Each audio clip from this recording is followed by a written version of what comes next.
Good morning, and welcome to another edition of the Mark Mosey Show podcast. As we're always broadcasting from the Anidjar and Levine Accident Attorney Studios. Yes, take back control of your life. Call them today. It's Anidjar and Levine Accident Attorneys.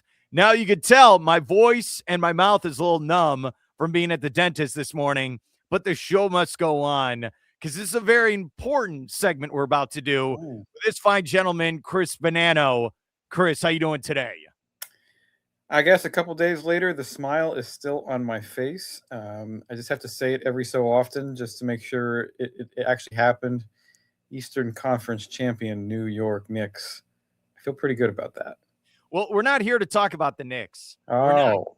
We are here to talk about something else that I think is very important to do right now. So tomorrow is my birthday. It is the birthday week. This is what we do. Appreciate it. Chris Bonanno, for all your contributions to the journalist, broadcasting, and coaching field here in Brevard County. I would like to introduce you as part of the 2026 class of the Mark Mosey Show Hall of Fame. Congratulations, Chris Bonanno. Thank you so much. That's a very, very kind thing for you to do. And again, happy birthday. That's really great art. We've been doing this now for several years, and every time you ask me to come on, I always enjoy myself. You ask great questions. We have great discussion, and I especially like it when we talk about good things that my teams do, but sometimes it's bad. But I always enjoy coming on the show, and it's something I very, very much look forward to. And I wish I had something more prepared. But it's very nice. I did not know this was coming. Thank you. Yeah, it's better when I get the raw reaction from people, when I just throw it at them and see what happens, because I get the real human emotion to come out. And I've known Chris for, I'm trying to think. So maybe about 10 years, maybe. Yeah, it sounds about. It's definitely pre-COVID. I don't know how far back it goes, but I think of you. I think of when you bring up like COVID, I think of we were at that bowl game. So it's January 1st, 2020. Right. So we're at Camping World Stadium, and it was Michigan versus Alabama. So I remember. So we're in the press box, and we're talking. And you can tell we both had this look on our faces like, you know what? This is a great game. Excited for the new year. We're going to have a great year. And then everything shut down. Didn't work out that way. It's like it was, I remember we were I believe you were on the field with me before. And on one tunnel we watched as John Harbaugh and Michigan ran out, and then we were right there. And then on the other, we walked over to the other tunnel, and we're like watching Nick Saban and like 8 million NFL players run out on the other tunnel. And you're like, this is the greatest thing in the world. Like nothing could, ever top this or stop this and then, it did. And you know what else is weird? Tua was in a boot and crutches. That's right. On the sideline. And I remember I'm standing by Stephen Ross, the owner of the Dolphins. It's so crazy to think about. 6 years later. Tua, we should have known then.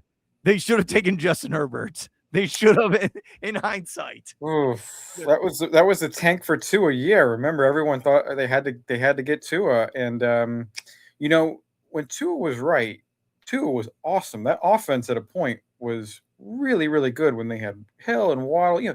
The game they scored 70 points against the Broncos, like they looked unstoppable. And then obviously he had his injury issues, and things just didn't work out, unfortunately, in the end. And now it feels like we're right back to where we were, where we had that tank for 2 a year. They're tanking this year too. Oh, I know. All right. We have all summer to talk about that. Let's talk about you then. This is your time to shine. All right. All right. Are you originally from Brevard County? No, but very close. I moved down with my parents to the general area when I was 8 years old. And so I've been in the general area ever since. Because Brevard's my home. Went to Florida Tech for college, Rockledge High graduate.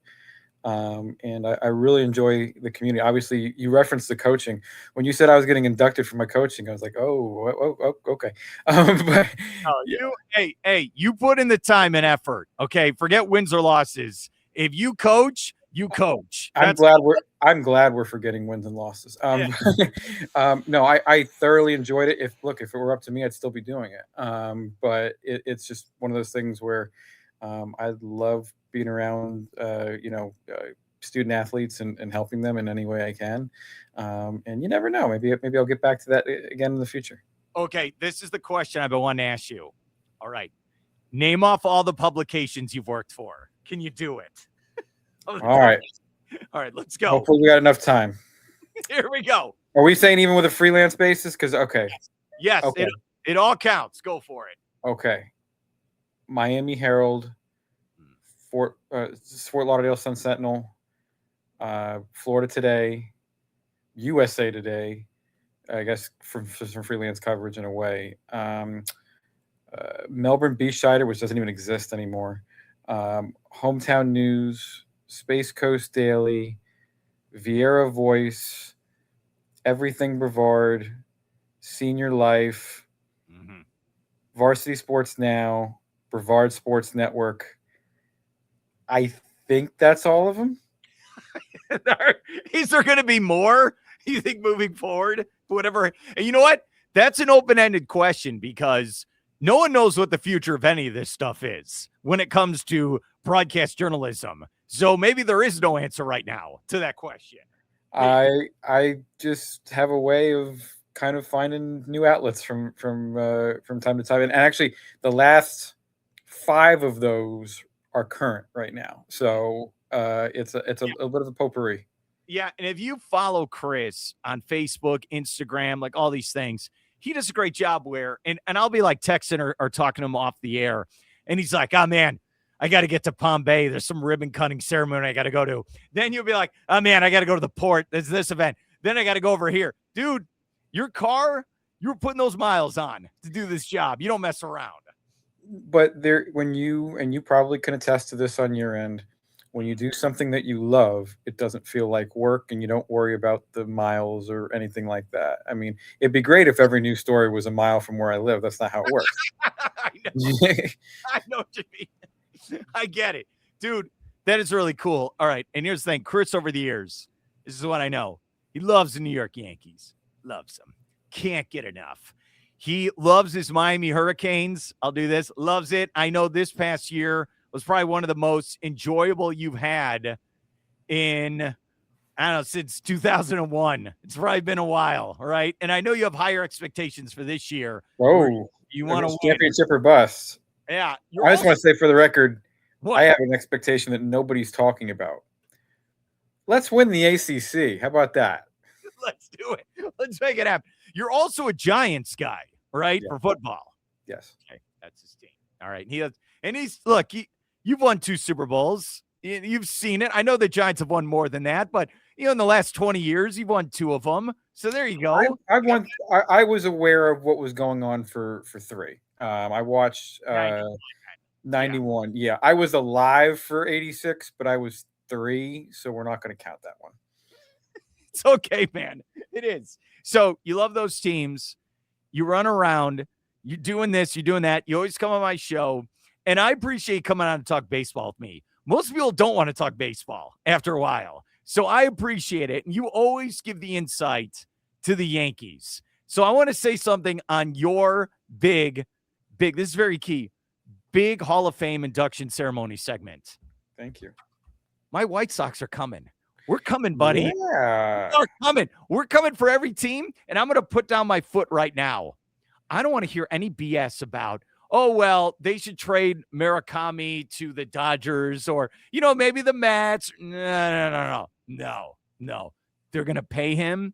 He is going to win the MVP. I am all in, Chris. I hope you know that. I am. For as downtrodden as they've been for a few years, to have like a solid start the way they've had, it's got to feel so good. And they're a fun team, right? They're just Murakami's been fantastic. Obviously, they hit the ball out of the ballpark, and I think, as I told you over text, other than Cleveland, that division is not good at all. It's funny. They've been so bad for the last 5 years. I'm ready to throw a parade. And as of today, they're only 1 game above 500. Well, in the American League, that's amazing because the American League is just awful. I hesitate to say this exactly without the standings in front of me, but I know as of a few days ago, there were only 4 or 5 teams above 500. It was the Rays, the Yankees, Cleveland, uh, the White Sox, and I depends on the day whether the West has a team over 500 or not. So, No. 6 teams got to make the playoffs in East Division. Why can't you be one of them? When was the last time the Yankees were just god awful in your lifetime, where they're an embarrassment? Was there a time like right before Aaron Judge where they didn't make the playoffs and everything was a disappointment? So there's really only 1 or 2 years, right when I started again, when I became aware of what was going on, like age 6, 7. I believe it was 1990. And I think they lost like 100 games that year. Wow. And the most typifying thing of that was, and I don't remember whether this was against the Athletics or the White Sox. It might have been against the White Sox. Andy Hawkins threw a no-hitter and lost the game, and that's what I recall. Is That's just awesome. like, how do you even do that? And it was like 4-1.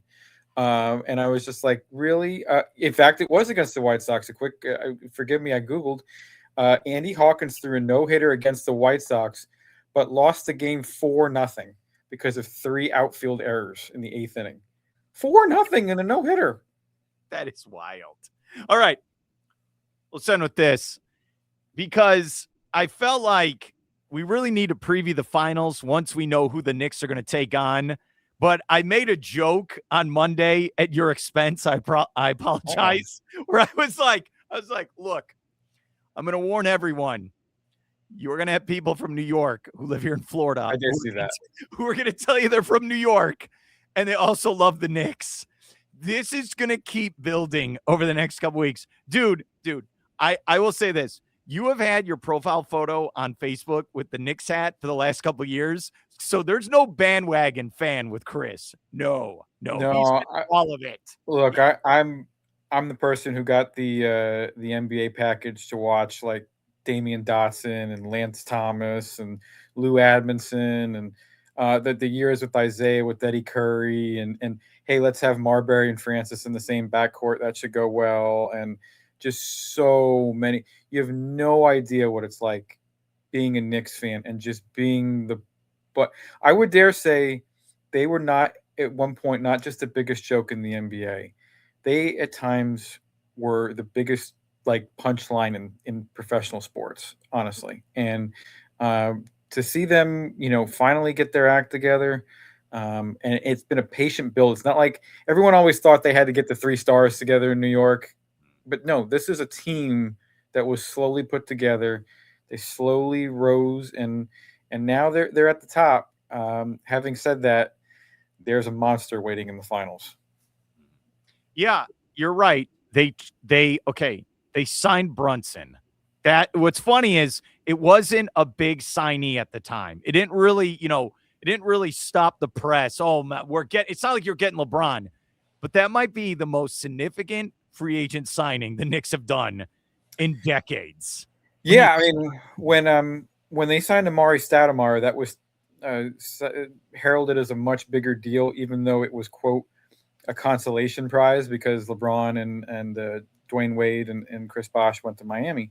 But Amari was an all-star, and he was really, really good for basically a half season till they got Carmelo. Then Carmelo kind of took over, and Carmelo and Amari didn't really fit so well, and then Amari kind of had injury issues. But anyway, Brunson at about 110, 120 million, he was thought to be an overpay. Everyone's like, gosh, a lot of people hated that contract. I was skeptical because Leon Rose is his former agent, and he took over as GM, and I'm like, I don't know.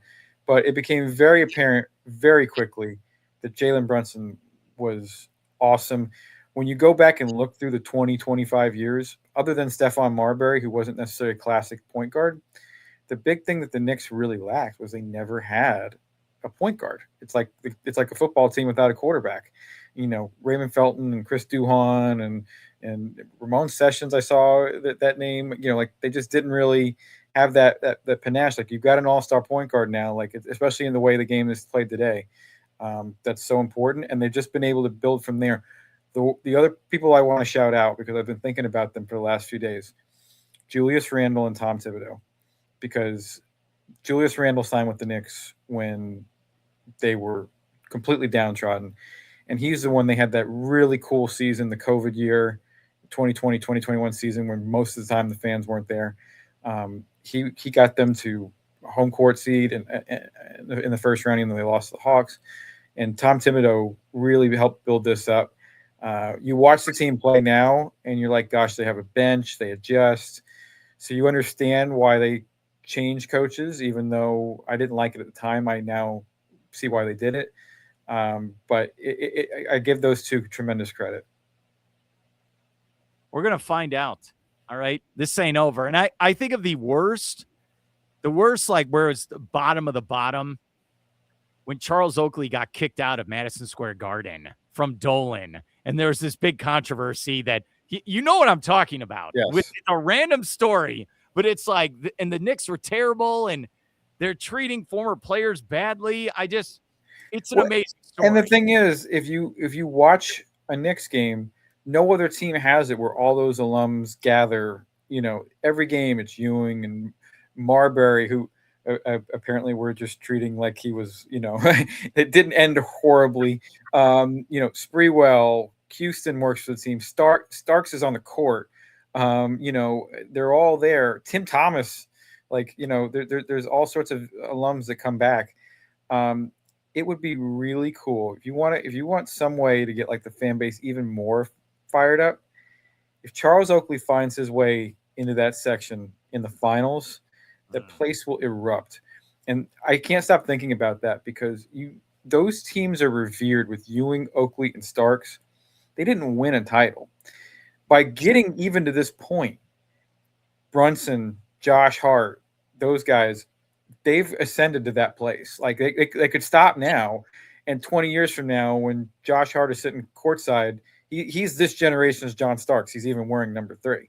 Like he's just a Knicks guy, and he's really cool. But the only thing I would say is just don't get swept. That would be a really crummy ending to this. No. But they're playing.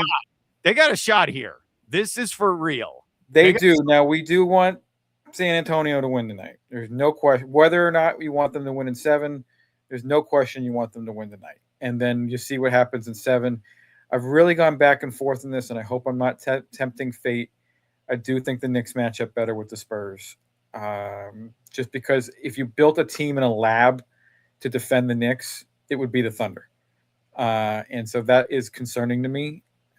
But their depth is better to handle them than it would. Last year's team would have gotten destroyed in the finals. Yeah. This year's team is deeper and hopefully more able to withstand that. I went back and rewatched the game 1 against Cleveland, where YouTube NBA page has the last 7.5 minutes. Yeah. But still mind-boggling. The Cavaliers hit a couple shots late. They did, right? It wasn't it was a collapse, but they did hit a couple buckets. But let me tell you, when you rewatch that, Harden and Mitchell completely disappeared. And Brunson played out of his mind. And that the shots he was hitting, and you said it also when we recap, it's an all-time. When you think of all-time Knicks victories in the history of the franchise, that is up there. It is incredible to watch. All right, here's what we're going to do. I'm going to let you go. We will preview the finals next week, but I want to say again, congratulations. Welcome to the Hall of Fame, buddy, and have a great weekend, all right? Deeply honored. Thank you so much for thinking of me, Mark.